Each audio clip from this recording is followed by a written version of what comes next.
Yokana mukama yeebazibwe. Era tuyimirira tusinza mukama.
Hallelujah.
Yesu. Oli mwesigwa, tusinze linnya lyo. Okole bikulu, bano mu GFM okole binene. okole binene. Oli mwesigwa Mukama. Oli mwesigwa, tusinze linnya lyo. Oyibuse eddoboozi ly'omugimire. Okole bikulu, Mukama okole binene. okole binene.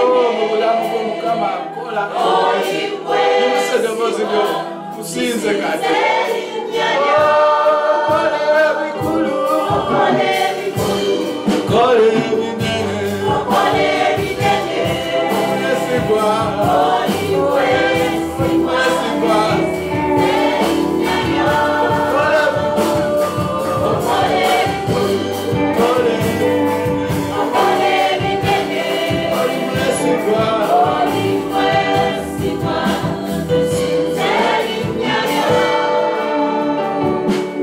Oli mwesigwa.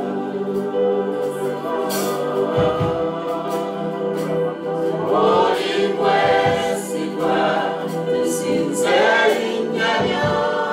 Sinza Mukama.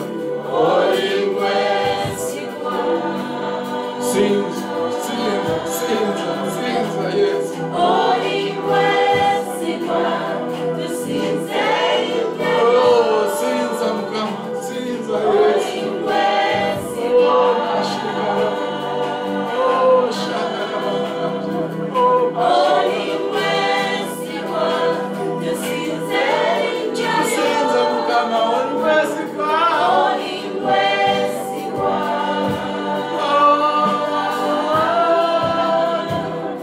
oli mwesigwa, tusinze linnya lyo.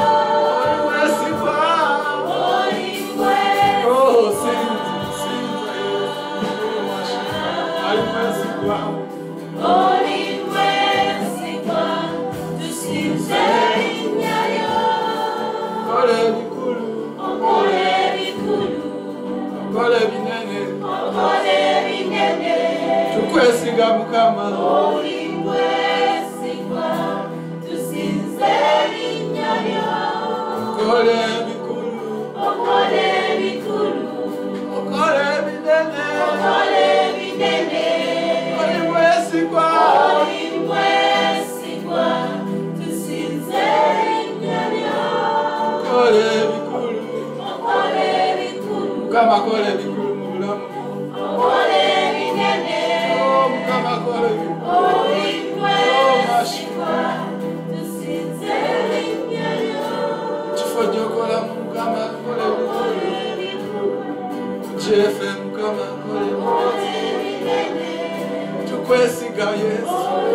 Tukwesiga Yesu. Tukwesiga Yesu. Okole bikulu. Okole bikulu, okole binene. Oli mwesigwa, tusinze linnya lyo. Haleluya. Tusinze erinnya lyo Mukama. Yongera okusinza Mukama. Yongera okusinza Mukama. Kubanga mwesigwa. Mukama oli mwesigwa. Okola bikulu, okola binene. Mukama ekigambo kye kitugamba nti tuleete gy'oli ensonga zaffe ennene. Tuzireete eri kabaka wa Yakobo.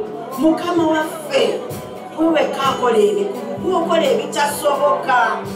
Gwe Katonda yagamba nti nze Katonda waabo bonna abalina omubiri eriyo ekiyinza okunnema. Bannange tuyimuse okusinza eri oyo omwesigwa akola ebikulu, akola ebinene. Mukama Katonda tewali n'omu akwekana, tewali akufaanana, tewali akola nga gwe bw'okola. Gwe yali ali era alibeerawo, tokyukanga.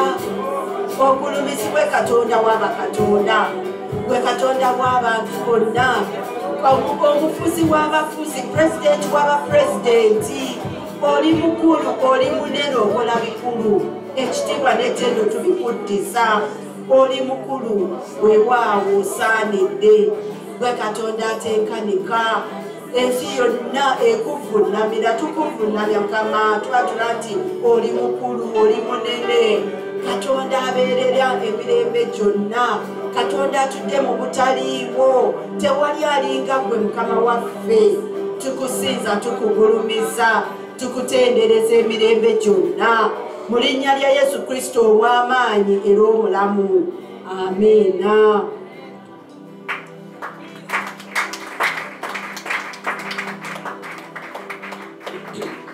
Twebaza Katonda atuwadde omukisa leero okubeerawo era bwe nnambaaniriza abamu musenga saavisi yatandise dda naye ekikulu mu byonna bwe muli twaniriza n'abo abali ku online Mukama tumwebaza.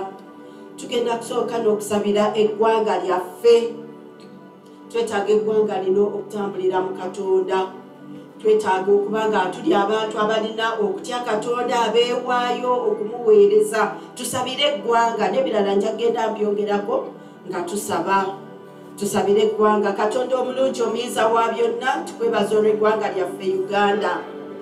Mukama ffe abazze mu maaso go tusooka okwenenya mu maaso go Taata otusaasire kubanga tetuyinza kuyimusa ssaala maaso go nga teffe tulikekko.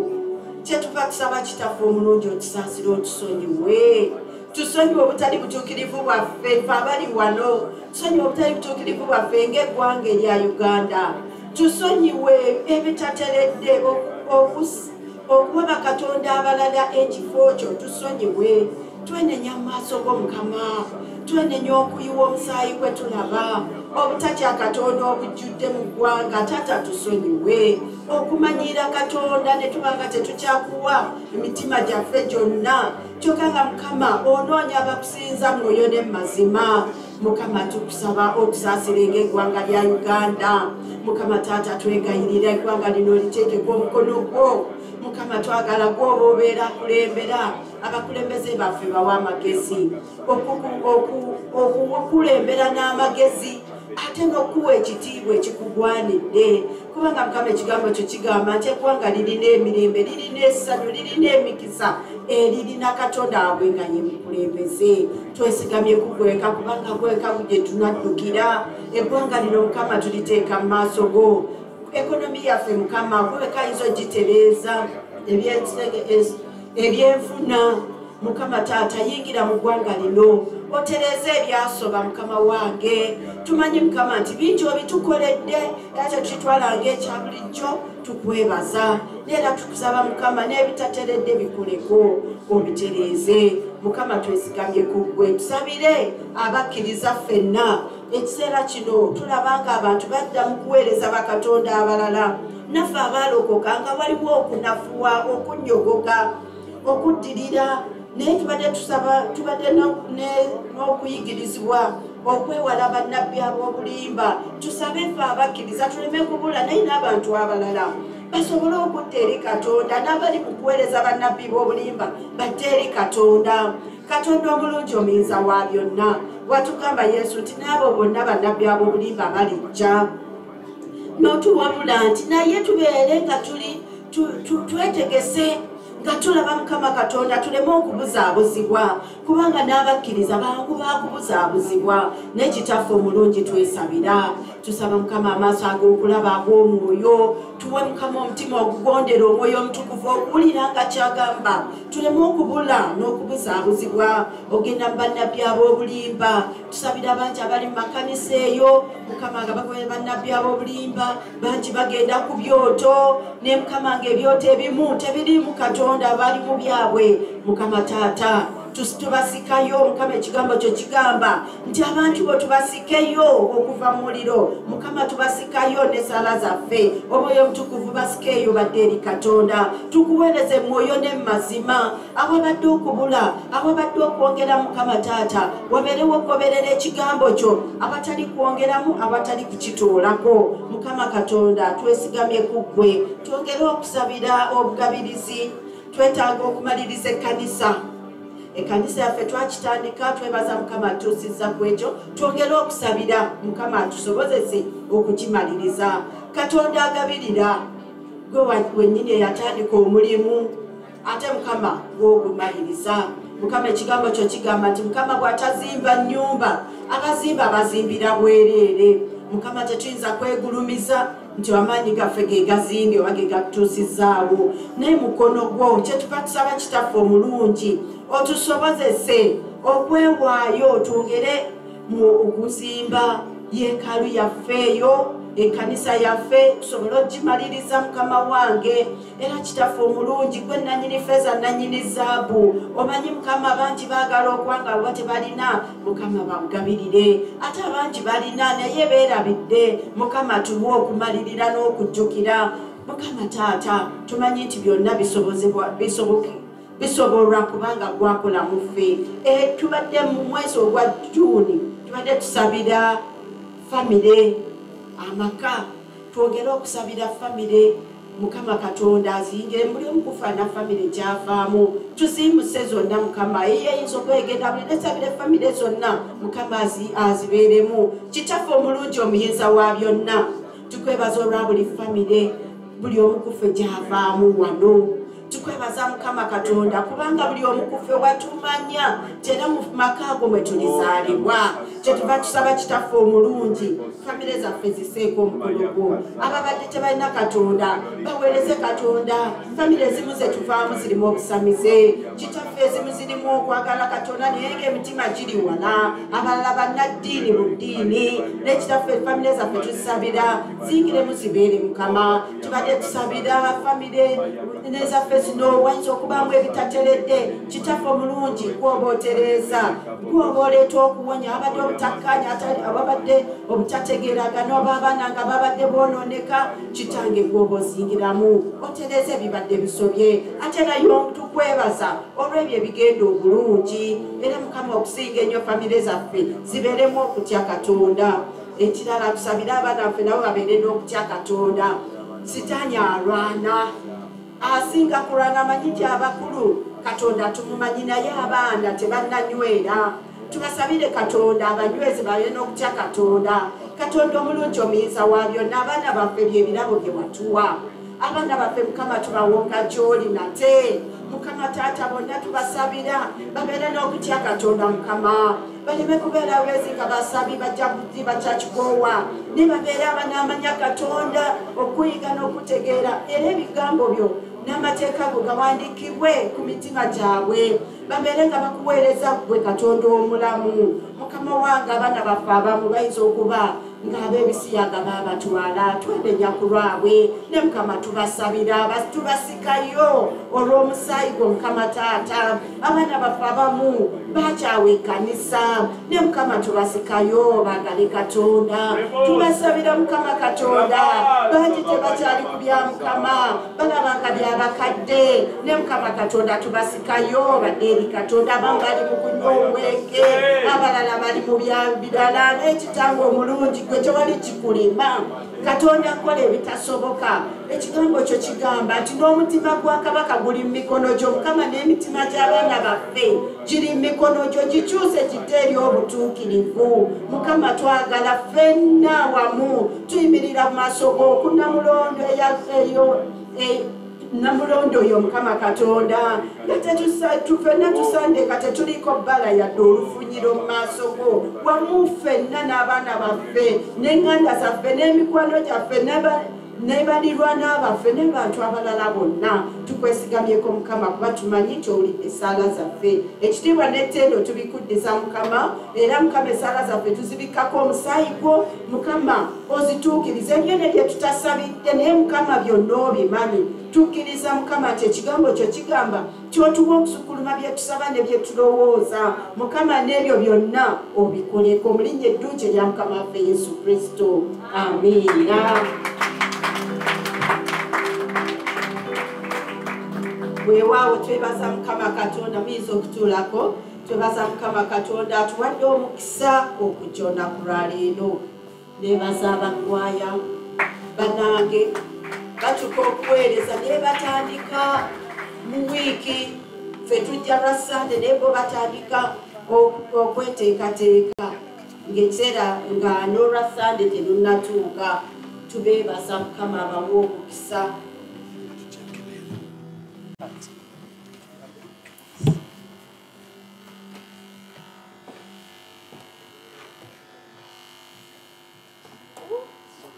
njagala okutwala omukisa guno okwebaza mwenna abasobodde okujja olunaku lwaleero. Ekitiibwa n'ettendo tukiwa Mukama. Nange wabuuzizaako gw'otudde naye kosa omukisa guno mubuuzeeko oyo gw'otudde naye n'oyo akuli maaso n'akuli emabega n'omulala osobola omukubira akajjambo. Bannange mwebale nnyo okujja. Mukama yeebazibwe, Mukama yeebazibwe. Kati waliyo muffe abaze omulundi ogusooka okujja okutwegattako, bwe bali abaze okutwegattako ne bajja okusaba naffe olunaku olwaleero. Twafuna luli okusoomoozebwa nti tulina okuleeta abagenyi. Nange ndi omu ku abadde taleeta abagenyi, naye Mukama nange annyambe tuleete abagenyi bajje wakiri ajja asabeyo ogumu. Tomanya ayinza okusalawo n'asalawo okutwegattako. Kati ntwala omukisa waba nga tetulina bagenyi. Nsaba eri abalina obujulizi, abantu nga 2 eri alina obujulizi bannange. Kale ne baba 3 ne babyo 4 kale naye nga bajja kwogerako mu speed. Mukama yeebazibwe. Amen. Banange Mukama asigala mukulu mu buli kiseera kyonna, era munene alina amaanyi, akola ebyewuunyisa. Ku makya ga leero nga ssaawa nga 10 nga bukya nze okusenga bannange, ekintu nga kikutte wano ekintu nga kinnywezezza, ndi mu terrible pain nga sisobola nakutaaninga, nga sisobola nakukyuka. Nengezaako kwegamba nga neetaaga support, omuntu ankwateko ku mukono nsobole okusituka. Nga mwami kirumira omukono nfa, ekibegabega nfa. Naye bannange bw'obeera mukkiriza osigala mukkiriza. Ngambye sigenda kugondera mulabe, bwetyo bwe njogedde mu bigambo byange. Era ye ng'agamba sigala ogira owummulamu, ne mugamba twaliza muli sitaani si bwe batyo bwe bamukola. Ne mugamba nayeebase nga ndi bulungi, si kugamba nti oba ndabye nasitudde oba ki, mbadde bulungi, mbadde mulamu, era ndina okubeera mulamu. Nensituka nentula nengamba nja kubeera mulamu, nenva ku buliri nengamba nja kubeera mulamu, nengamba gwe sitaani faawo genda mu linnya lya Yesu.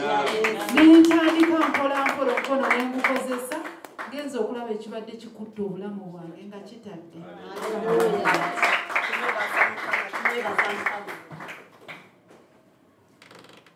Abooluganda Mukama yeebazibwe. Nsooka okwebaza Mukama oba kumanga muli balamu. Ekirala neebaza Mukama awonyeza famire yange. Ewaka ewikisi 2 kumpi ffenna tubadde balwadde, ffenna nga buli omu mulwadde. Neŋŋamba Mukama lwaki obulwadde bwezinze ewange? Kati muli neŋŋamba nina ogobogoyo gwennamuzinda wendwadde. Nentandika ogobogoyo gwennamuzinda wendwadde. Neŋŋamba Mukama endwadde zirina okuva ewange. Neebaza Katonda kubanga ffenna tuzze era tuli wali babawuubireko wali eri. Ffenna tuzze tuli balamu. Ndeese ne mutabani wange batugamba okuleeta abapya. Ndeese ne mutabani wange Jeremiah Ttendo bawuubireko bubulizi bwose. Oli Mukama. Haleluya, Mukama yeebazibwe. Yesu yeebazibwe. Amiina. Mbadde mulabu wiiki eno yonna, naye ku Lwokuna nagenda okeera ng'obulabu obukutte. Nga sigamba nti nno oba nabadde naki, ngenza okeera ku makya nga sisobola, naye awo mu ssaawa ey'okusaba nange neŋŋamba omulabe nti obulabu obwange bulikwogeraku naye mbadde soogera. Neebaza Mukama otusonyiwe. Mukama yeebazibwe, tumwebaza. Mukama yeebazibwe. Neebaza Mukama olwa maama wange Jeno waffe yewakeera. Kamanda waffe. Mukama mwebaza olwa wiiki eno ku Lwokutaano nafuna attack. Nali ku blackboard nga mpandiika tekawako ku blackboard. Nenfuna ekite like notandika okkankana ng'abadde ng'alina omusujja. nengamba gweno sitani olabika ozanya kyozanyirako tokitegeera nengamba ngenda kunywa musaayi gwa yesu essaawa eno omusaayi gwa yesu gulina entiisa omusaayi gwa yesu gwa njawulo nkwagala nnyo wiikendi yonna mbadde ndowooza ku musaayi gwe omusaayi gwe n'ennyongero guyita nga bwe ennyongero kankana amagulu gakankana kyokka bambi nga n'abaana bali arawundi baga tiicha kino nengamba yesu laba abaana bo bantunula sigenda kulwalira wano sigenda kukola ki kuba kintu kyonna naye ngenda kukwata ekikopo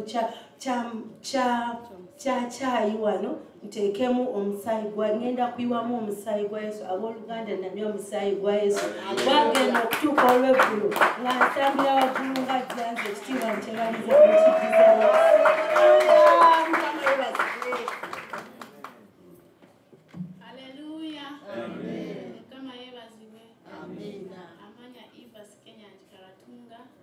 nebaza mukama ankoledde binene abadde mwesigwa akoledde bikulu olwaliwo nebaza mukama andwanidde entalo nyingi mu bufumbo bwange olwaliwo anniversary y'emyaka 7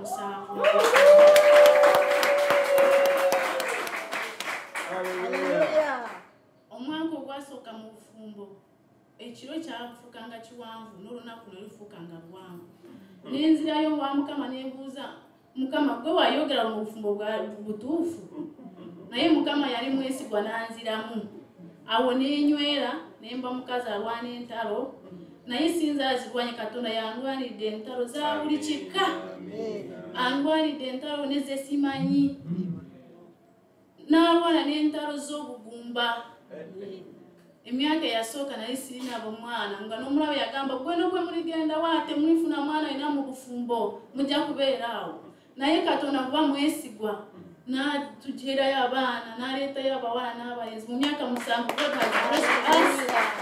abaana abalenzi n'abawala abaana 3 abaana wa katonda mukama abaddeko eri gyendi. I have seen the faithfulness of God. Eno wiki mbadde mukwebaza naye nendaba nga kwebaza tekumala nengamba mukama kuluno ngenda kujja nkuweera obujulizi kuba kyawandiikibwa twawangula omulabe kubwa obujulizi n'omusaayi gw'omwana gw'endiga. Neebaza mukama lwanidde entalo z'obulwadde, entalo ezaddogo, entalo za buli kiro na buli lunaku.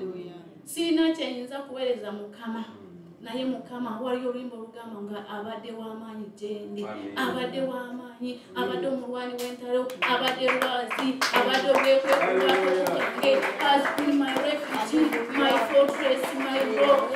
He has been a strong defender in all my entire life. There is nothing I can give God. God has changed my name from a barren woman to a breast woman. A mother of boys and girls. Not only God has closed the gates of sicknesses, which I cannot even imagine. In the first year of my marriage, I got cancer of the brain. Now, the secret was between me and God. God has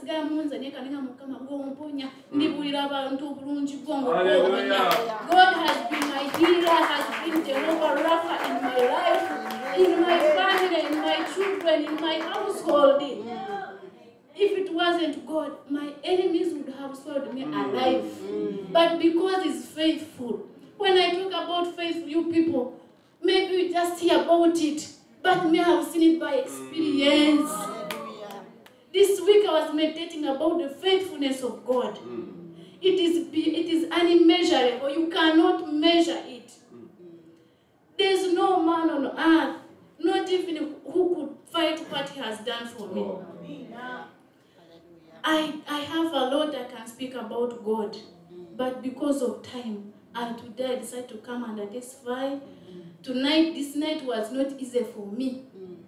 Since yesterday, from the beginning of yesterday, it was not easy. The day was not easy. I was in battle. The body was sick. The body was on fire. But tonight, God gave me the strength. I was alert. And I was like, even when it is burning, I will still go and I testify the goodness of God.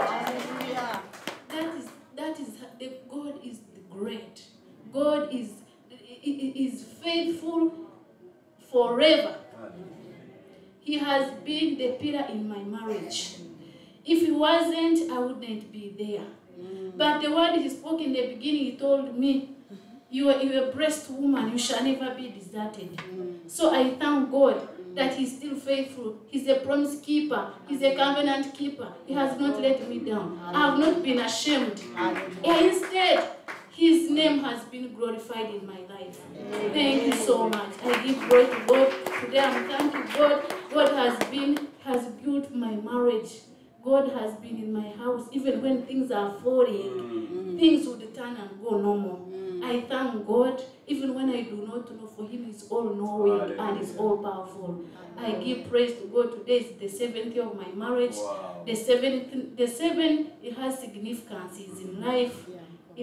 I call upon all church to pray for me, all members, pray with me, that God will always be faithful in my life according to his promises.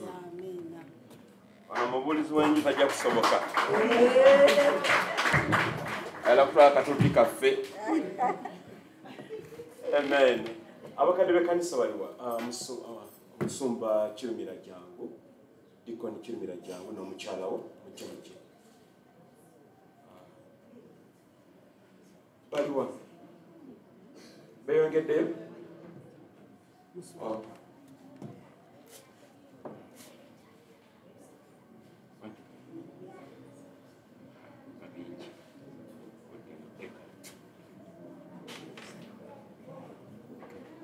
All right. Thank God I didn't sing. I order Peter.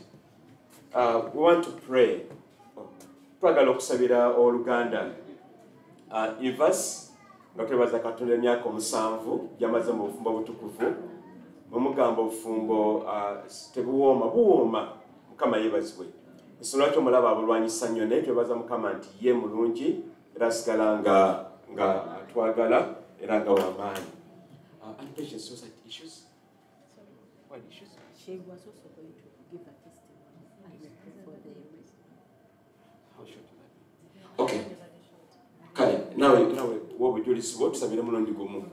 Abaluganda Mukama yebazibwe. Nze njagala okwebaza Katonda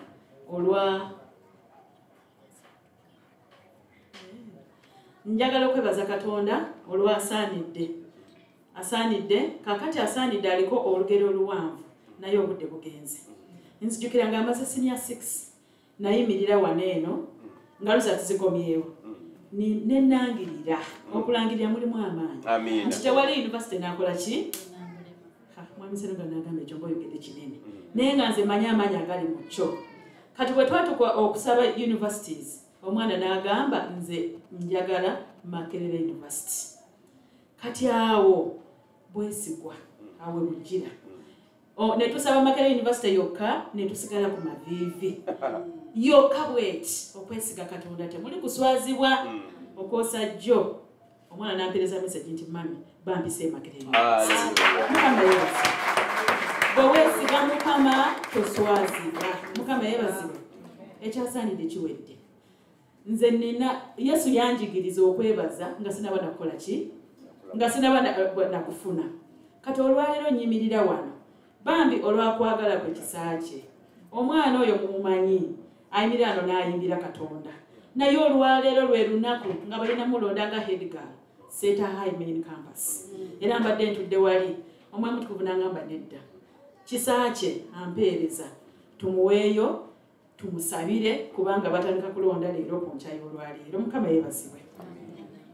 Kale tuyimirire ffenna tuwanike emikono gyaffe gya ddyo eri Oluganda Ivas ni kisaache ali kusomera. Mukama tuyimusa emikono gyaffe eri muganda waffe Ivas nga olunaku olwali aweza emyaka 7 mu bufumbo obutukuvu si buno bukawondoka ku eddirisa naye obufumbo obutukuvu oba oli mu maaso go.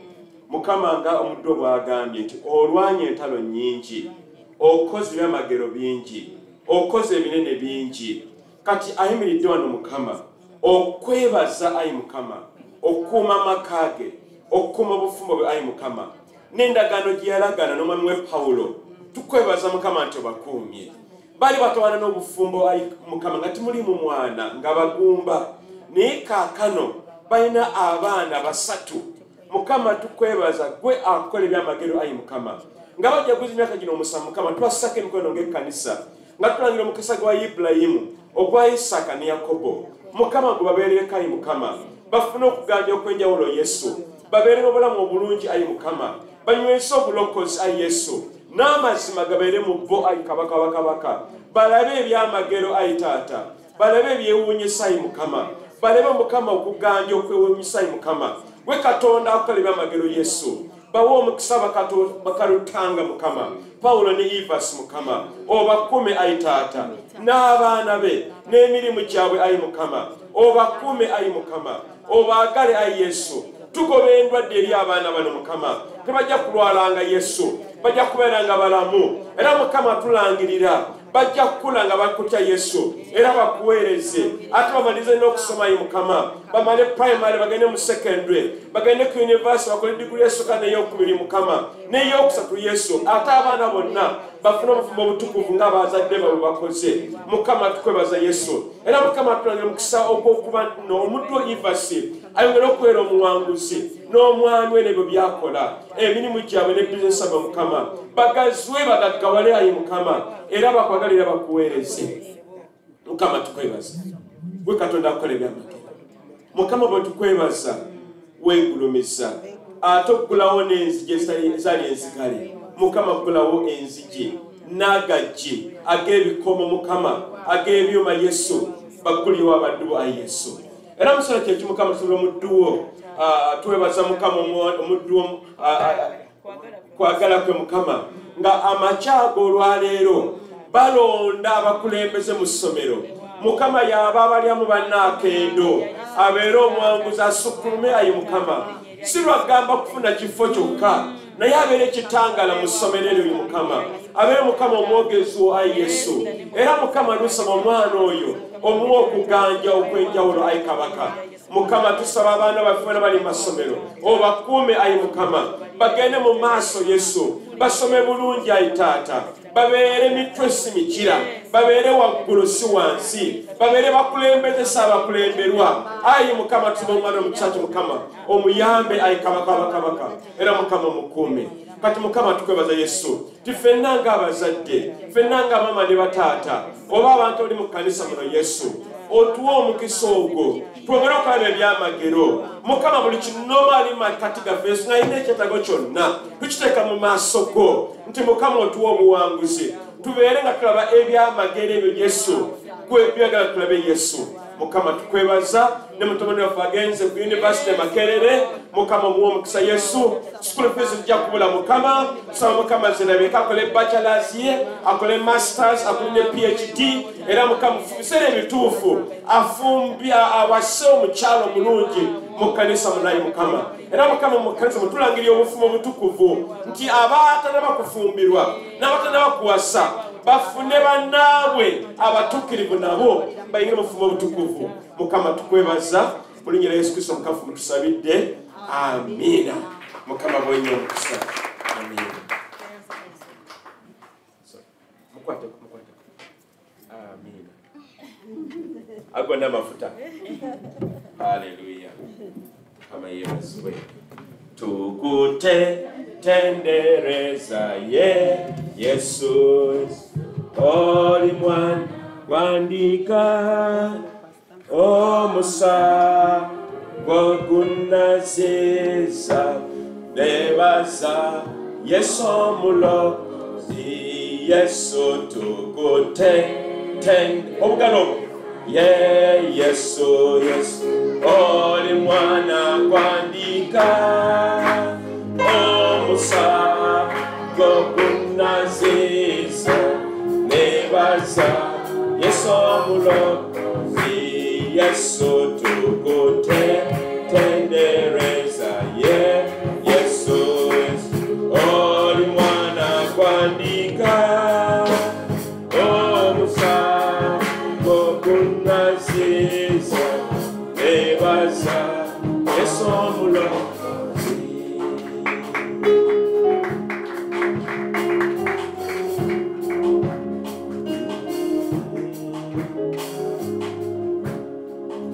Mukama tujja mu kigambo kyo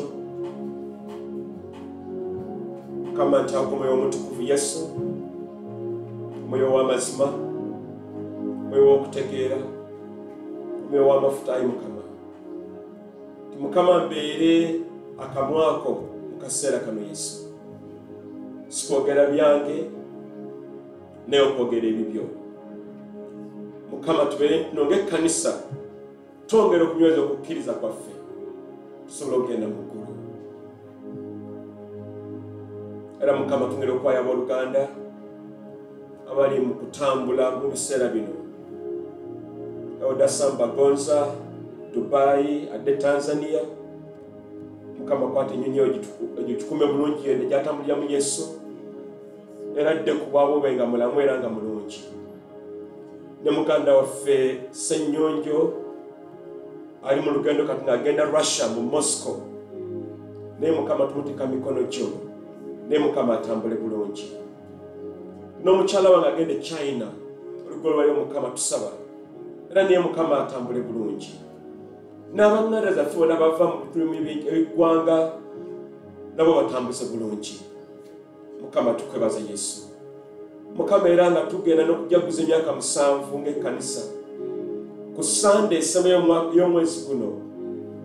N'olukuŋŋaana Mukama tabamiruka. Mukama tusaba otuwa omukisa gwa Yesu. Era Mukama nga tuyimusa okukkiriza kwaffe okuzimba ekkanisa yaffe guno omwezi. Mukama otuwa omukisa Taata. Mukama tukwebaza. Munyera Yesu Kristo Mukama ffe otusabidde. Amen. Kwera Yesu ngalizo mwanduka. Abaana baffe bajja basoma mugende mu bibiina byammwe mugende okubanga muyigirizibwamu. Mugende omusomesa alabika yeetesitese dda. Mukama yeebazibwe. Mukama ffe yeebazibwe. Twebaza Katonda tuno mulungi. Ate ddala afaayo mu ngeri nnyingi. Era obujulizi bwe tuwulidde twebaza Katonda kubanga byonna biraga nti Mukama alina amaanyi. Mukama yeebazibwe. Era nga bwensabye kiraka Mukama alenso tuwa ekisa kingi abooluganda ennaku zino batambula nnyo, mutambula nnyo. Muleka wano ne mugenda ne mukoma Mukama yeebazibwe. Kiri weewaawo Mukama yeebazibwe. Mbadde mbagamba nti Elda waffe Sam ali Dubai naye adda Tanzania. Alabika ajja kudda ne Zanzibar alyoka akomawo Uganda. Ne muganda waffe Huntington naye agenda Russia. Alabika ndowooza simanyi ssaawa zennyini naye nga lwaleero ku makya. Naye agenda Moscow n'omukyala wange naye ajja kubeera mu service eddako naye agenda China. Gutyo Mukama yeebazibwe. Gamba Mukama nange oluddako nze agenda gamba nti amiina. Oweereze Katonda tobeere kitangaala. Sigenda bugenzi naye obeere kitangaala. Mukama yeebazibwe. Twala tugende mu maaso ng'ekkanisa. Mukama yeebazibwe.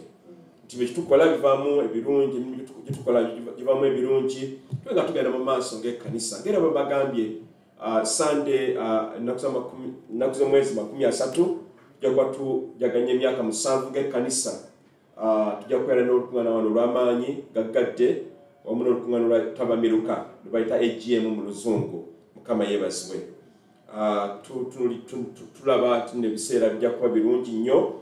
Tubaze Mukama olw'ekyo. Kale tugenda maaso n'ebbaluwa zino eza omutume Yokana. Twamala okulaba ebbaluwa eyasooka, ssuula esooka n'essuula ey'okubiri. Olwaleero y'essuula ey'okusatu. Nga tugenda maaso n'enjigiriza eno nti tugalewo bannange enzigi ezo ez'obulimba oba ez'abannabbi ab'obulimba. Lwa nsonga nti senga okkiriza obulimba okutawaanya ojja kugenda mu Geyeena. Naye Mukama ayagala gwenna ntumire ku mazima kubanga amazima gatufuula ab'eddembe. Era njala tunywere mu mazima gano ng'ekkanisa. Weekend ewedde twadde mu kisaala abamu ku mwe temutya kujja ku Lwakusatu naye tujja kubasaba mufuneyo akabanga ne bwe bagamba nti mu mwezi tujja kujjayo weeks ennaku nga emirundi ng'esatu mu mwezi. Jangu tusabe ku Luganda. Mukama yeebazibwe. Tubadde nga twegalira Mukama atuyambe ng'ekkanisa tuleke okubula. Kuba amakanisa gasiwa obungi batandika bulungi naye ne bagenda nga baba ku mulamwa ne bagenda nga babula. Naye Mukama tusaba atuyambe ng'ekkanisa tusigale ku mulamwa omutuufu. Kale bikkula ebbaluwa ya Yokana esooka essuula ey'okusatu otugenda okuyiga olwaleero. Bayibuli egamba bw'eti mubikula omunange bannange bikula bayibuli yo Luganda bobokina bayibuli egambye nti mulabe okwagala bwe kuli okunene kitaffe kwe yatuwa ffe okuyitibwanga abaana ba Katonda era bwe tuli ensi kyeva erema okutegeera kubanga teyamutegeera ye abaagalwa kaakano tuli baana ba Katonda so tekinnalabisibwa kye tuliba tumanyi nti bw'alirabisibwa tulifaanana nga ye kubanga tulimulaba nga bw'ali era buli muntu yenna alina essuubi eryo mu ye yeetukuza ng'oyo bw'ali omutukuvu buli muntu yenna akola ekibi akola n'obujeemu era ekibi bwe bujeemu era mumanyi nga oyo yalabisibwa era aggyeewo ebibi ne mu ye temuli kibi buli muntu yenna abeera mu ye takola kibi buli muntu yenna akola ekibi nga tamulabangako so tamutegeera abaana abato omuntu yenna osonyiweko tabakyamyanga genda maaso Oluganda amatimu akola obutuukirivu ye mutuukirivu nga ye bw'ali omutuukirivu akola ekibi wa sitaani kubanga okuva ku lubereberye sitaani akola ebibi omwana wa Katonda kyava alabisibwa amalewo ebikolwa bya sitaani olw'omwenda buli muntu yenna eyazaalibwa Katonda takola kibi kubanga ensigo ye ebeera mu ye so tayinza kukola kibi kubanga yazaalibwa Katonda mu kino abaana ba Katonda n'abaana ba sitaani balabikira buli muntu yenna atakola butuukirivu si wa Katonda newakubadde atayagala muganda we kubanga kino kyekigambo kye mwawulira okuva ku lubereberye ffe okwagalananga singa nga Kayini bwe yali omubi n'atta muganda we era yamuttira ki kubanga ebikolwa bye byali bibi n'ebya muganda we bituukirivu temwewuunyanga abooluganda ensi bwe bakyawanga ffe tumanyi nga twava mu kufa ne tuyingira mu bulamu kubanga twagala abooluganda atayagala abeera mu kufa buli muntu yenna akyawa muganda we musi era mumanyi nga tewali musi alina bulamu obutaggwaawo nga bubeera mu ye ku kino kwetutegeerera okwagala kubanga oyo yawaayo obulamu bwe lwaffe naffe kitugwanira okuwaayo obulamu bwaffe ku lw'abooluganda naye buli alina ebintu okuwaayo obulamu ku kino kwetutegeerera okwagala kubanga oyo yawaayo obulamu bwe lwaffe naffe kitugwanira okuwangayo obulamu bwaffe lw'abooluganda naye buli alina ebintu eby'omu nsi n'atunuulira muganda we nga yeetaaga n'amuggalirawo emmeeme ye okwagala kwa Katonda kuba kutya mu ye abaana abato tuleme okwagalanga mu kigambo ne mu lulimi wabula mu kikolwa ne mu mazima ku kino otegeerera nga tuli mu mazima ne tukkakkanya omutima gwaffe mu maaso ge mu buli kigambo omutima gwaffe gwe gutusalira kutusinga kubanga Katonda asinga obukulu omutima gwaffe era ategeera byonna. Abaagalwa, omutima bwe gutusalira gutusinga kutatusalira kutusinga tuba n'obugumu eri Katonda. Era buli kye tusaba akituwa kubanga tukwata ebiragiro bye era tukola ebisiimibwa mu maaso ge.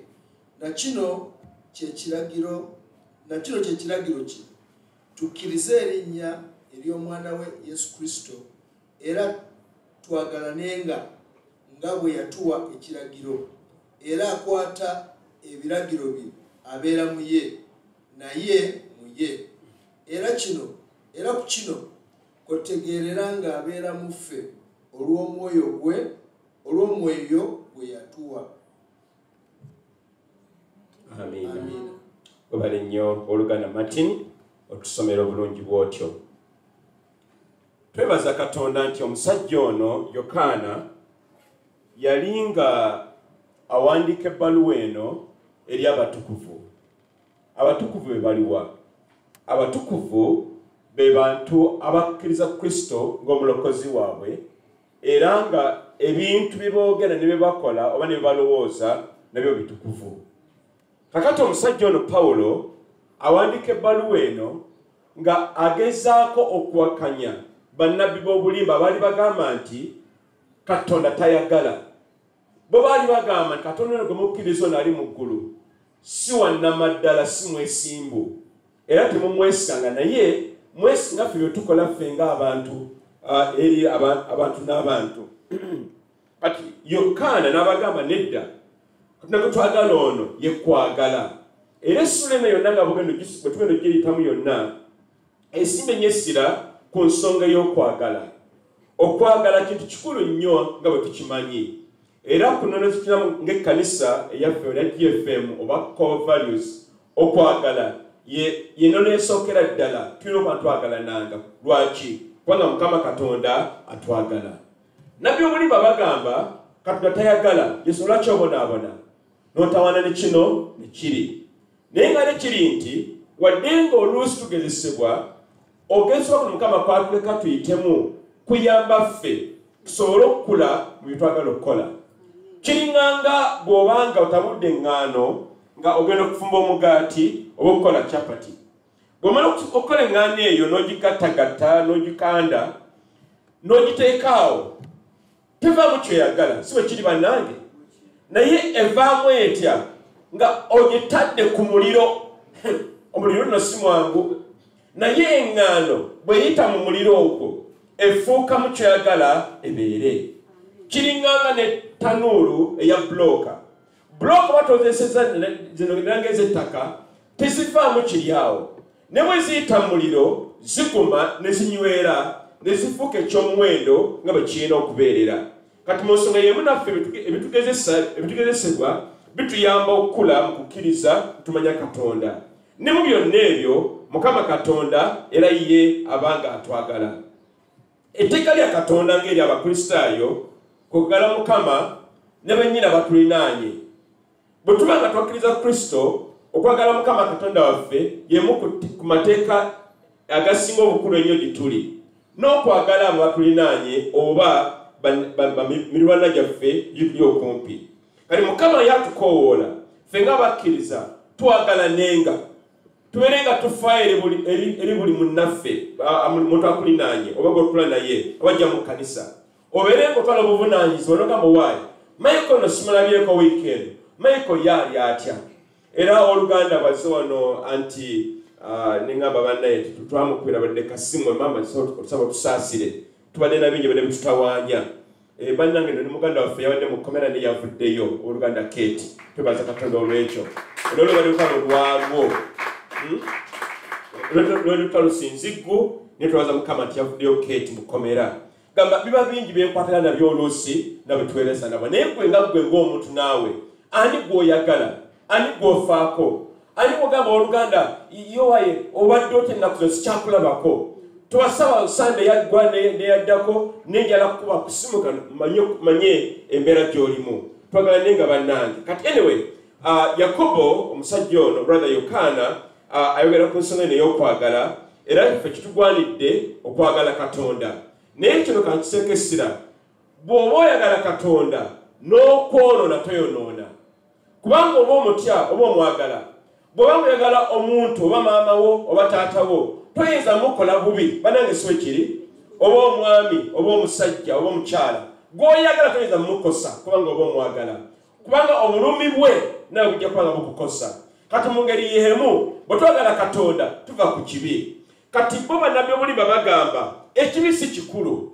Ekibi Mukama akitegeera, kola nga bw'oyagala y'asaasira. Tetuganye Mukama asaasira, naye bwe twonoona eri maaso ga Katonda tumukosa nga ye kiba kimuluma.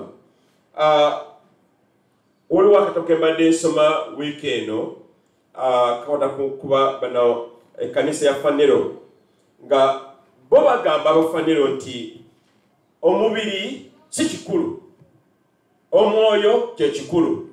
Kati nabo bagamba nti bw'obanga oyenze kiba weewaawo kuba Mukama akitegeera, n'ekyokubiri omubiri guno Mukama takusaako ssira. Kati bw'obanga yejigiriza yeeyo kiraga nti nojja kuddamu oyonoone nate enkya ne leero, kubanga si kikulu okwonoona ekyali kituufu. Olwo twagala Katonda ekibi tukivaako tukyenenya tukita netudda eri Katonda tutambula mu butuukirivu. Kakati ngenda kumbawomba ebintu bino mu nsonga nga nnya oba ebikuligaga mirundi ena okuva mu ssuula eno. Esookera ddala nga bwe tusoma essuula eyokusatu olunyolo olusooka nti okwagala kwa Yesu kwe kutufuula abaana ba Katonda. Singa Yesu yatwagala tetwandirokose, tewandizze eri Katonda, tewandimumanye. Naye kuba Mukama yatwagala yasasula omutango n'agenda ku musaalaba e Gologoosa. Era ku musaalaba okwo e Gologoosa Yesu atufiirira olw'okutwagala ffe. Tetwamusaba, naye yasalawo okujja atufiiriye ku musaalaba. Kwali kwagala tekyamutwala.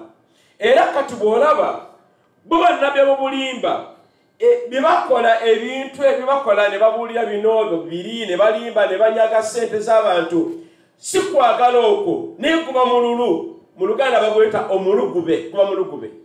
Omulugube ogwo gwe gubalawaga okukola bye bakola, naye Yesu ekimuwaga kwagala. Kati gwe nange okwagala okwo kubenga kutuluŋŋamya okukola ebirungi Mukama byagala tukole. Bayibuli kyeva egamba mu Yokana ebbaluwa esooka ssuula ey'okuna olunyolo olw'16 nti Katonda ye kwagala, era mu kwagala ye Katonda, era Katonda ye kwagala. Kwegamba ye kyekyo ye kyali kwagala. Bw'omusunako, bw'omufumita, bw'okola ky'oba okoze kyonna kwagala. Bane Mukama atuyambe atuwa okwagala. Ebintu by'okola ebibi byonna bijja kuba nga tolina kwagala. Naye senga tuba tulina okwagala twandikoze ebirungi ebisingawo ku ebyo olw'okwagala. Oluganda mu nnaku zino ez'oluvannyuma tuli mu nsi nga eyagala okwagalibwa, n'omubbi naye ayagala okumwagala. Si bwe kiri bannange? Bw'omukwata bannange musonyiwe saabitegedde naye ayagala kumusonyiwa ssebo, naye nga bannatta munne.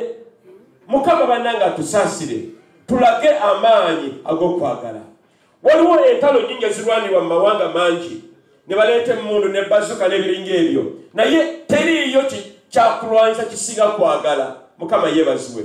Okwagala kwangula abalabe baffe, okwagala kwangula abadde entalo mu maka, okwagala kwangula abatali kutabagana gye tukola emirimu gyaffe. Mukama atuyambe twagalanenga.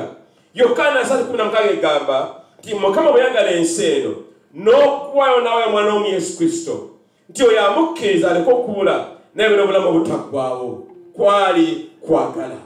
Ekkanisa bannange tubeere n'okwagala mu mitima gyaffe n'ebyo wamu bye tukola eri obulamu bwaffe eri n'abalala nga Mukama twadde obulamu. Ensonga ey'okubiri oba essomo eryokubiri lye lino nti mu ggulu tuliraba Yesu. Kubanga Yesu atuwa okwagala n'atulokola n'atunaazaako ebibi n'awandika amanya gaffe mu kitabo eky'obulamu mu ggulu gwe nange tuliraba Katonda.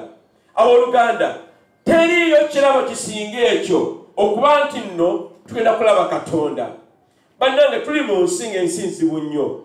Olina akufitina, olina akuggyako omulimu gwo, olina akuguza ennyaanya envundu. Bannange, si we kiri nga tunaye azimanyi nnyanya ki nvundu. Naye twagale Katonda. Okwagala okwo kuli tutuusa eri Katonda. Gamba nti amiina. Tulituuka eri Katonda ne tugenda mu ggulu. Bayibuli egambye bweti onyola okubiri wansi awo nti abaagalwa kaakano tuli baana ba Katonda. So tekinalabisibwa tetuliwa. Tumanyi nti bw'alirabisibwa tulifaanana nga ye kubanga tulimulaba nga bw'ali. Can you imagine okuba tuli maaso wa Katonda n'otula ne Yesu mu maaso ge ne muli omu ne muli apo kamwe babiri ne Yesu ng'atudde awo? Bannange, liriba ssanyu jjereere ogenda mu ggulu. Eby'oku nsi birungi, emmotoka ennungi nnungi, engoye ennungi tuzaagala weewaawo, n'amasawa mulungi tugambala, naye teri kirungi kisinga gwe nange ogenda mu ggulu. Nga bwe mbagamba mu kkanisa muno, twagala ffenna tugende mu ggulu. Gamba nti amiina. Tetwagala muntu asigale wano ku nsi kuno. Tugenda mu maaso ga Katonda. Naye obulokozi bwe tulimu bwakukolerera kwetika musaalaba nga Yesu bwe yakola. Ne twagala, ne tusonyiwa, ne tutaanya, ne tukkaanya, ne tukola obumu, ne tukola kino kisoboka. Tukolere okwagala okwo tugende mu ggulu.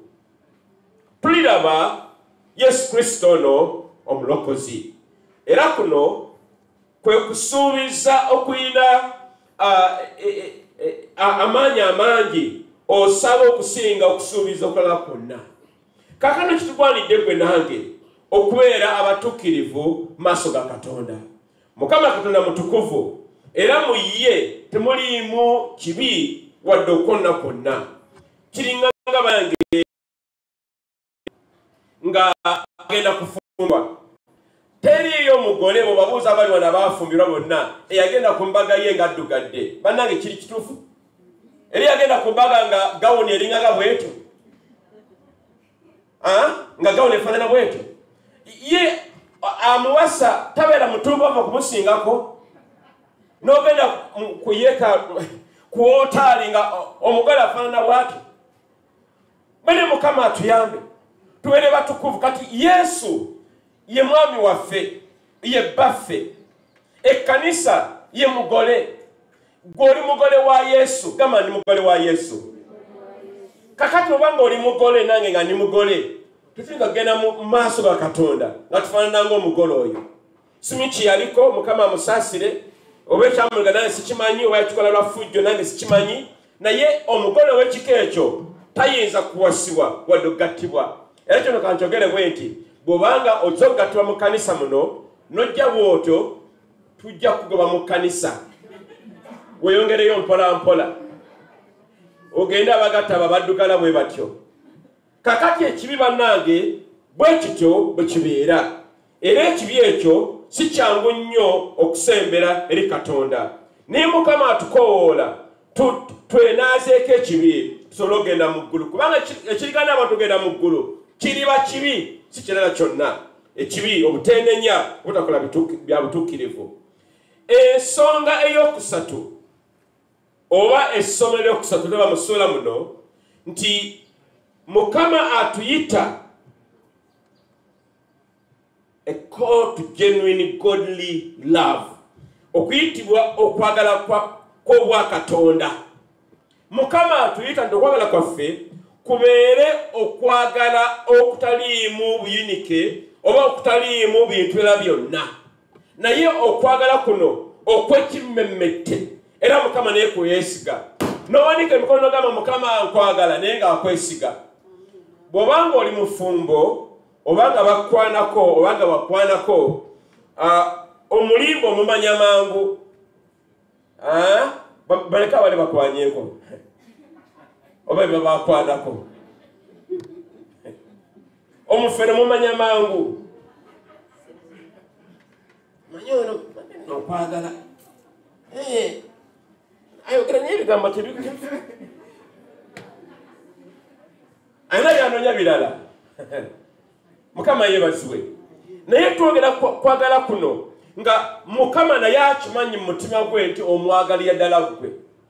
Mukama yagala tutuuke abooluganda nti okwagalako Mukama nga takubuusabuusa naye nga wamalirira okwagala Katonda omutima gwo gwonna. Mukama atukoola mu biseera bye tulimu kaakati eby'oluvannyuma okuba nti okwagala kwaffe kulungi kugumu era nga kwesigikira ddala era mu kwagala kuno kukola omusingi omulungi eri Katonda. Mukama atukoola bannange ng'ekkanisa twagale Katonda. Bannabbi b'obulimba okwagala kwabwe si kwa nnamaddala. Banoonya byabwe, banoonya okufuna ebitiibwa, babeere n'ebinene ebintu ebinene balage nti bo b'amaanyi naye nga mu bo mitima gyabwe si kwagala Katonda naye bo okwegulumiza n'okuba nti no b'amaanyi mu nsi muno. Naye Mukama atukoowola ng'abooluganda mu Kristo Yesu tutube twagale Mukama n'emitima gyaffe gyonna wadde nga oluusi okwagala tukubeera kwangu naye tugezeeko nnyo okwagala Katonda n'okwagala bannaffe abatulinaanye. Manyi ffenna wano tulina abantu abatutawaanya nga bweyogera ennyani omuntu ogamba Tito omuntu ogamba oyogedde Tito ate bwe batyabo kati naabo Mukama ayagala tubaweemu akaaganya agamba nti amiina tubasaasire tubawe ekisa nga Mukama bw'atuwa ekisa n'atwagala nagwo bwegulina okubeera. Era Mukama atukoola n'abalabe baffe nabo tubaagale si kyangu naye tukole ki tubaagale. Yesu bw'abanga akomera ku musaalaba e Gologoosa ababbi bano baali babiri naye kyewuunyisa nti Yesu wadde nga bamukomera ku musaalaba ne bamuvuma nnyo ababbi bano n'omu yali amuvuma n'okuvuma yali mwetefutefu okubasonyiwa n'okubasaasira. Kati Mukama ffenna ffe kyatuyitira twagalenga batatwagala tukolenga ebirungi eri abakola obubi. Si kyangu kikola naye Mukama atukoola tukikole kuba ye batu yakola kyennyini nti twagalenga n'okukirawo wamu n'okusingawo. Waliwo omwami omu rather omukyalo omu bali bamuyita Amanda. Omukyalo ono yafuna ebimuli obumuli bwali 11 era omwami n'amugamba nti nja kwagala okutuuka obumuli buno 11 bwonna bwe bulifa. Kati omukyala n'alowooza obumuli buno bunaamala bbanga ky'okufa kubanga tumanyi ebimuli tebibeera bbanga ddene si okiri bannange. Naye omusajja ono yali mugezigezi mu bimuli ebyo 11 akamu tekaali kamuli ka bulijjo kaali ka pulasitiika. Kakati akamuli akasooka we kaafa omukazi n'abaala nga tamanyi takala akasembe ka pulasitiika n'agamba Katonda kasendyo 10 nakale ne kafa nesigala 9 nakala ne kafa ne bugenda nga buweera paka buweera 3 bugenda n'agamba Katonda omusajja ono agenda kunkyawa alina omukazi omulala naye agenda okuvumbula nga akamuli akali mu makkati k'ebimuli binneebwe 11 kaali tekafa gaka pulasitiika nga kitegeeza nja kwagala paka pulasitiika tafa ayinza okufa. Mukama yeebazibwe. Kakati Mukama tubire Yesu mugalo booluganda. Mukama atukoola naffe twagalenga bwe tutyo kubanga naye bw'ate bw'ayagala. Gamba nti amiina. Gamba nti amiina. Bw'ate Mukama bw'ayagala. Essomo eryokuna Bayibuli egamba ennyiriri 19 okutuuka 24 olw'essomaawo nti mu kwagala kwa Katonda tusobola okumanya obanga tuli ba Kristo oba tetuli.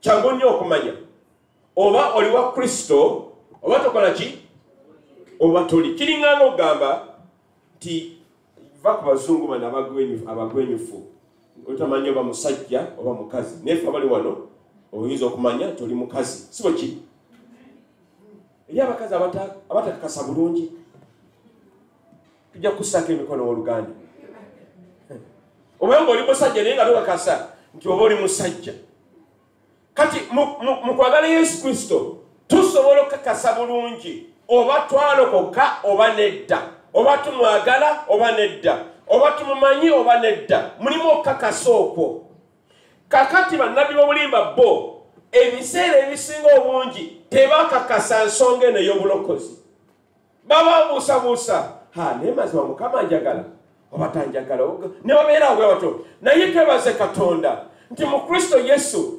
tukakasa bulungi nti Mukama atwagala era bye tunaazaako ebibi era tugenda mu ggulu tuli baana ba Katonda tuli bambejja tuli balangira ba Mukama nti mu Yesu Kristo tubeera bagumu wadde ng'oluusi omuyaga gukunta ne gukunta ebizibu ne bijja ogesebwa ne kujja tulina ekijja ne kiri naye tumanyi tulina essuubi nga tukakasa nti Mukama Kristo atwagala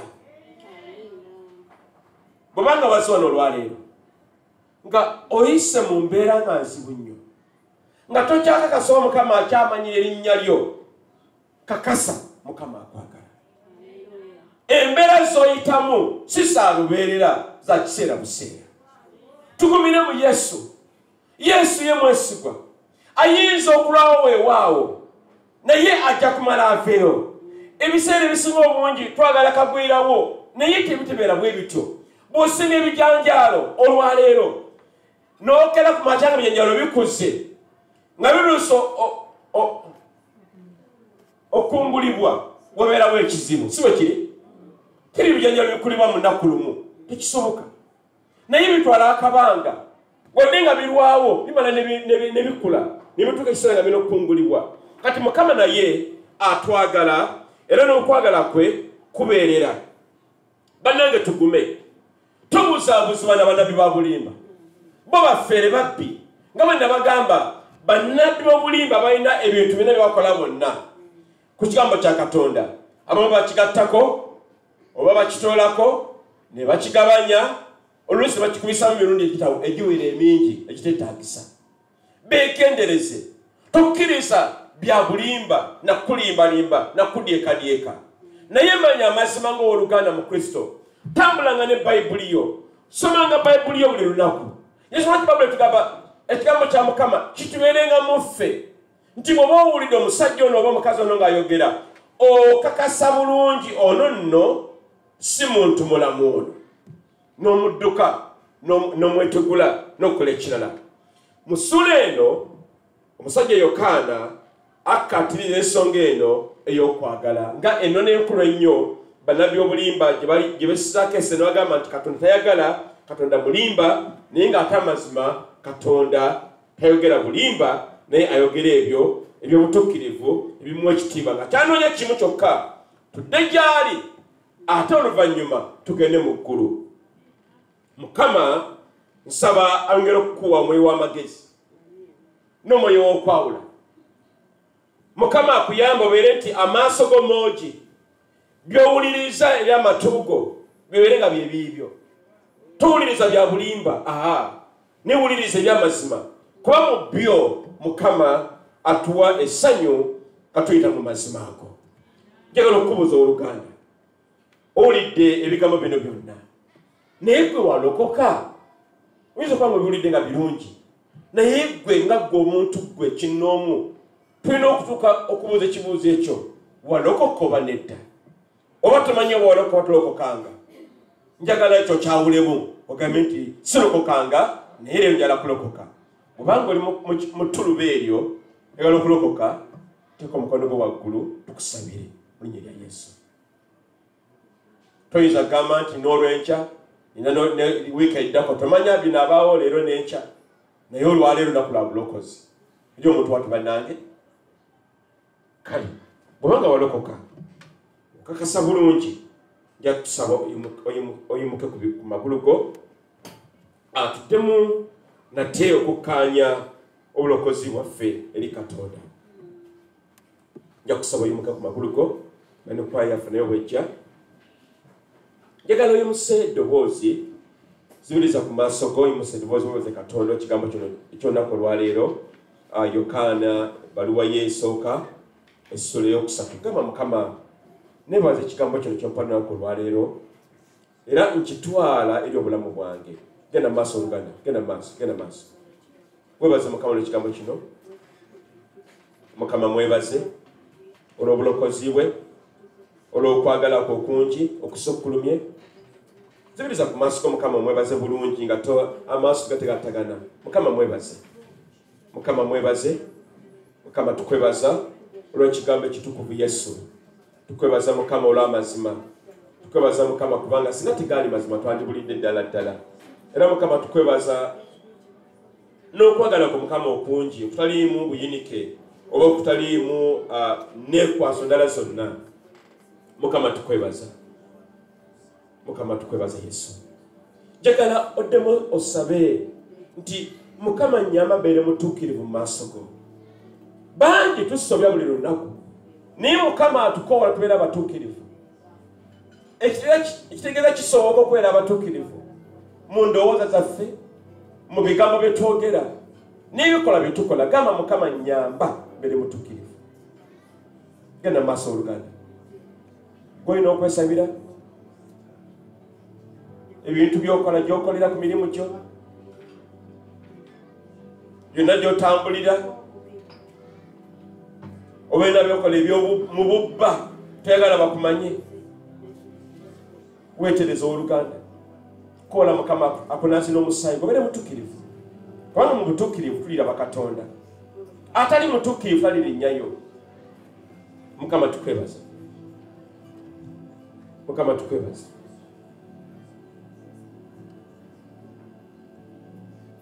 Gamba Mukama akujuze okwagala okutaggwaawo eri obulamu bwo. Okwagala okutuukirivu kubugaana omutima gwo. Era okwagala okwo gamba Mukama kukutuuse mu ggulu. Togenda mu geyeena naye ogenda mu ggulu. Mukama mugambe jjuza omutima gwange n'okwagala okwo. Okwagala okutuukirivu okugwa ekitiibwa.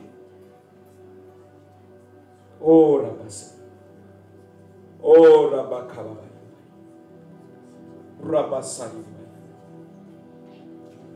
Rabasali. Nja kusaba ogambe Mukama nti Mukama akuyambe gwe n'abaana bo n'ab'eŋŋanda zo bonna. Muleke okubuzibwabuzibwa okugenda mu bannabbi b'obulimba. Gamba Mukama akuyambe nti kuno tolibula, toliva ku mulamwa, tolibuzaabuzibwa, tolilimbibwalimbibwa, naye Mukama akunywereze ddala ng'olujegere bwe lunywera. Osigale mu mazima kuba mu go tuligenda mu ggulu. Mukama tukwebaza. Oli w'amaanyi, Mukama oli wa kitiibwa. Oli w'amaanyi Mukama era teweekanika. Tukwebaza Mukama olw'ekigambo kyo.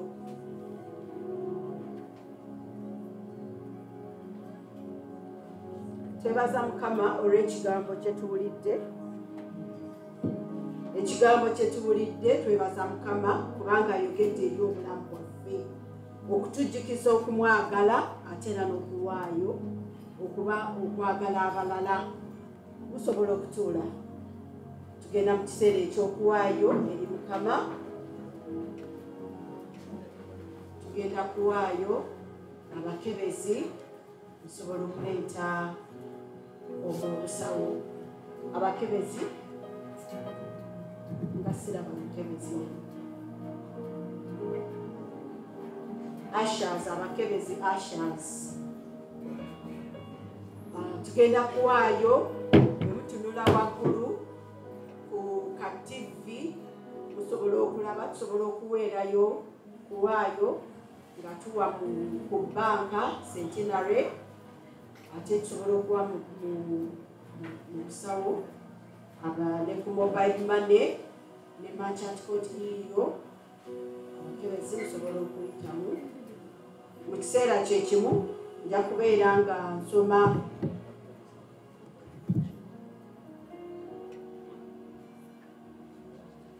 amawulire aga wiiki oba ebitukwatako ebya wiiki eno gyetutunuddemu. Katwebaze Katonda olw'ekigambo kye tufunye olunaku olwaleero, era nga Mukama kitujjukiza tutambulire mu butuukirivu ate nga tujjukira okwagala kwa Katonda okutanafuwa okw'amaanyi. Abazadde n'abo abalabirira abaana abaleeta abaana ne baweebwayo eri Katonda nga 2 Julaayi omwaka guno, tubajjukiza nti guno ne satifikeeti zaabwe ez'abaana eziraga nti baabwebwayo mujja kugyali mu ofiisi. Ekkanisa eri mu kuzimbibwa, tujjukizibwa ffenna nti tetulekerawo okuwaayo wadde tewaliiwo katugambe nga fundraising tewaliiwo, ne tusigale nga tuwaayo ku lw'okuzimba kw'ekkanisa. Ffenna kitukakatako okuba nga twewaayo okumalirira ffenna wamu okuwaayo ekinene ekitono, buli kimu kyanirizibwa. Bwe tunaaba tukoledde wamu tusobola okutuukiriza kinene, ng'Omuganda bw'agamba nti agali awamu ge galuma ennyama. Ffenna buli omu katono katono katono, ffenna tunaakolera awamu tujja kusobola okutuukiriza ekinene.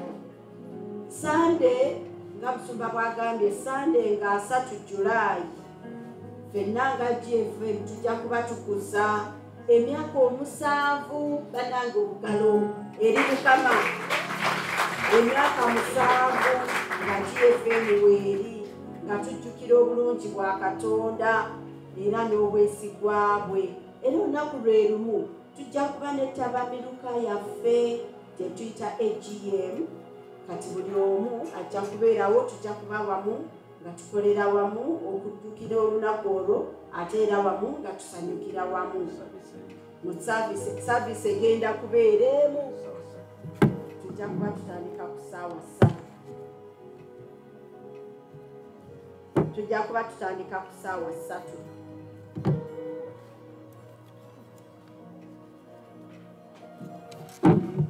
Twebaza Mukama olw'okuwaayo era katwebaze wamu, katwebaze wamu. Taata omulungi, omuyinza wa byonna, twebaza olw'okuwaayo okw'abaana bo. Tumanyi Mukama nti ffe tutereka buteresi, naye gwe nannyini byonna, ffe gw'otuwa, kubanga n'ekigambo kyo kigamba ffeeza ne zaabu bya Mukama. Mukama waffe omulungi, tuleeta ebiweebwayo bino, tusaba obiwa omukisa, n'abo abawaddeyo bawe omukisa. Muffe mulimu abaagadde okuwaayo naye tebasobodde, Mukama basobozese okufuna nabo basobole okuwaayo, kubanga Mukama ate oyagala tuweeyo nga tuli basanyufu, nga tetukakiddwa. Mukama tukwebaza byonna, era tusabira n'abo ababiteeseza ebiweebwayo bino, bawa amagezi nga basalawo engeri gye binaakozesebwamu. Ekitiibwa kikyo n'obuyinza bubwo, mu linnya lya Yesu Kristo tusabye. Amiina.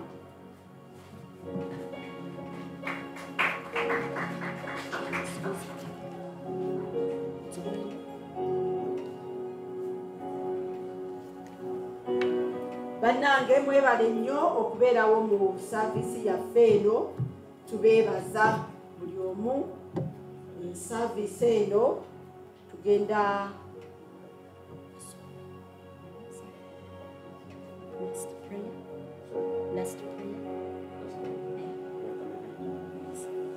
nsaba omusumba ajje atuwe essaala esembayo. Tuyimirire bannange wamu nga tumuzika saavisi yaffe eno. Tuyimirire ku magulu go. Ayi Mukama Katonda tukwebaza batukuŋŋaanyiza amakya ag'olwaleero okujja mu yeekaalu okusaba, okukusinza, okuwaayo, okuyiga n'okwagalibwa. Tukwebaza Mukama kubanga gwatuwadde akabanga kano era mukama tutwala kino kyagoberera bwe kityo netwala mukama nga kikulu mukama tusaba ekigambo kyatuna kibeere mu ffe obulamu bwaffe tubeere abakazi n'abasajja bakkiriza mu kigambo kino okukiwulira wamu n'okissa mu nkola era mukyo mukama tufune omukisa mu bye tukola yesu era mukama abaana bo nga bagenda bawa omukisa ye mukama ekyo banaakwalanga mukama baba bamukisa abali mu masomero bawa omukisa yesu abaana baffe bonna ffe abakozi naffe otuwa omukisa yesu tugende mu maaso nga tugaggawala mu kristo yesu nga tufuna obugagga buno mukama si bwakufuna ffe okulaga nti tuli b'amaanyi okwegulumiza naye okuba nti tuli bagagga olw'obwa katonda era mukama nsaba nti ensimbi zetufuna zitutwala mu geyeena n'ezitwete mu ggulu lya yesu mukama tunyweze ng'ekkanisa otwagalayo mukama abalwadde mukama bawonye abalina amabanja bagasulibwe abalina embeera zonna ezenjawulo mukama bagondeseemu a yesu mukama bano bawa omukisa munyira kitaffe n'eri omwana n'eri omwoyo omutukuvu amiina batula ekisaamu ffenna kisa kya mukama ffe yesu kristo n'okwagala kwanyi katonda n'okusa ekimu kw'omwoyo omutukuvu kubeere naffe ffenna n'abooluganda bonna emirembe gitaggwaawo ekitiibwa kikiwa mukama bannange mwebale kubeerawo buuza ku muntu gwo luli wabuuziza gwe watudde naye kati buuzaako oyo akubadde ewala. Amen.